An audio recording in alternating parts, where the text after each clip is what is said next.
The first step is to choose a platform or framework that will allow you to create your chat. Some popular options include TensorFlow, PyTorch, and Hugging Face's transformers.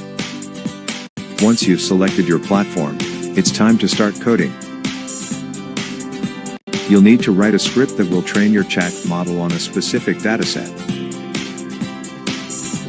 This will involve defining your model architecture, selecting hyperparameters, and training your model on a large amount of data. Training a chat model can be a complex and time-consuming process, but there are many resources available online that can help you along the way. You can find tutorials, code examples, and other resources on websites like GitHub and Kaggle. Once you've trained your chat model, it's time to test it out. You can use your model to generate text, answer questions, or engage in conversation. You can even fine-tune your model on new data to improve its performance. And that's it.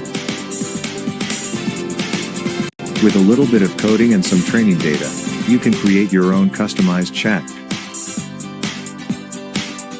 So go ahead and get started, the possibilities are endless. Thanks for watching.